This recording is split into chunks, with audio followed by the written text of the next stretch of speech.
पंजाब के मुख्यमंत्री श्री भगवंत मान द्वारा जल वितरण के संबंध में दिया गया बयान आश्चर्यजनक है। वह इस विषय को राजनीतिक रंग देने की कोशिश कर रहे हैं। मैं स्पष्ट करना चाहता हूं कि एसवाईएल का मुद्दा माननीय सर्वोच्च न्यायालय की देखरेख में है, परंतु यह एसवाईएल के पानी का विषय है ही नहीं, यह विषय पीने के पानी का है। मैं बताना चाहता हूं कि हर वर्ष अप्रैल, मई और जून के महीने में हरियाणा कॉन्टैक्ट पॉइंट पर 9000 क्यूसिक पानी बीबीएमबी द्वारा दिया जाता है। मान साहब, वर्ष 2022, 23 और 24 में कभी भी अप्रैल, मई और जून के माह में आज तक हरियाणा कॉन्टैक्ट पॉइंट पर 9000 क्यूसिक से कम पानी नहीं दिया गया है। जो पानी बीबीएमबी एचसीपी पर भेजता है उसमें दिल्ली के पीने के पानी का हिस्सा 500 क्यूसिक है, राजस्थान के पीने के पानी का हिस्सा 800 क्यूसिक है और खुद पंजाब के पीने के पानी का हिस्सा 400 क्यूसिक है। इसी प्रकार हरियाणा के पीने के पानी का हिस्सा 6800 क्यूसिक ही रह जाता है। मान साहब द्वारा यह दावा किया गया कि हरियाणा अपने हिस्से के पीने का पानी मार्च में ही उपयोग कर चुका है। यह बयान तथ्यों से परे है। वास्तविकता यह है कि हरियाणा को अभी तक उसका पूरा हिस्सा प्राप्त ही नहीं हुआ है। पिछले एक सप्ताह में हरियाणा को केवल 4000 क्यूसिक ही पीने का पानी प्राप्त हुआ है, जो हरियाणा की कुल मांग का लगभग 60% है। यदि बीबीएमबी हरियाणा की मांग के अनुसार शेष पानी उपलब्ध कराता है तो यह भाखड़ा डैम के जल भंडार का मात्र 0.0001% होगा। इससे भाखड़ा के जल भंडार पर कोई प्रभाव नहीं पड़ेगा। यदि हरियाणा के कॉन्टैक्ट पॉइंट पर कम पानी आता है तो दिल्ली में भी पीने के पानी की आपूर्ति प्रभावित होगी।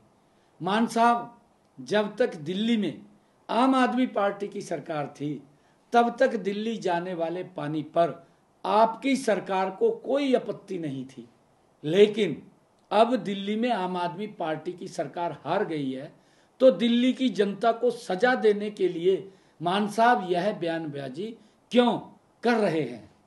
मान साहब ने पोंग और रणजीत सागर डैम में पानी का जल स्तर कम होने की वकालत तो की है, परंतु यह नहीं बताया कि भाखड़ा डैम की क्या स्थिति है, क्योंकि हरियाणा को पीने का पानी भाखड़ा डैम से मिलता है, न कि पोंग डैम या रणजीत सागर डैम से।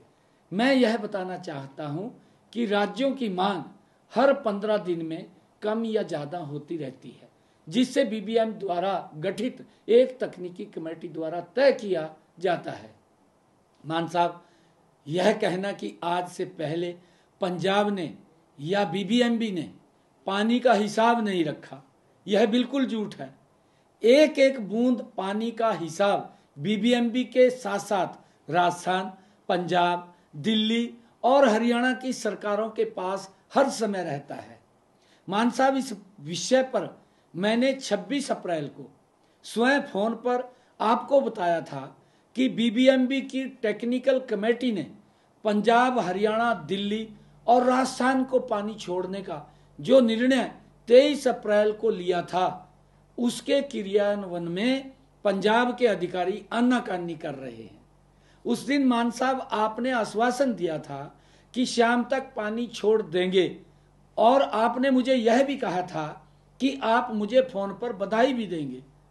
मान साहब, परंतु अगले दिन 27 अप्रैल को दोपहर 2 बजे तक पंजाब के अधिकारियों ने कुछ नहीं किया, बल्कि हरियाणा के अधिकारियों के फोन तक नहीं उठाए। इस पर मैंने अगले दिन आपको पत्र लिखकर इन तथ्यों से अवगत भी कराया है, परंतु मैं हैरान हूं कि 48 घंटे तक पत्र का जवाब देने की बजाय मान साहब आपने एक वीडियो जारी की और आपने राजनीतिक स्वार्थ के लिए तथ्यों को दरकिनार करते हुए हरियाणा के लोगों को भ्रमित करने का प्रयास किया है। मान साहब, हमारी संस्कृति में है कि अगर हमारे घर पर कोई भी व्यक्ति आता है तो पानी पिलाकर हम उसका स्वागत करते हैं। मैं इसलिए आपसे अनुरोध करता हूं कि आप अपनी दलगत राजनीति से ऊपर उठकर हरियाणा को पीने का पानी उपलब्ध कराएं। मैं आपको बताना चाहता हूं कि जून से पहले जल भंडार को खाली करना आवश्यक होता है ताकि मानसून के दौरान बारिश के पानी को संग्रहित किया जा सके। यदि जल भंडार में जगह नहीं होगी तो अतिरिक्त पानी हरि के पतन के रास्ते पाकिस्तान चला जाएगा, जो न तो पंजाब के हित में है और न ही राष्ट्र के हित में है।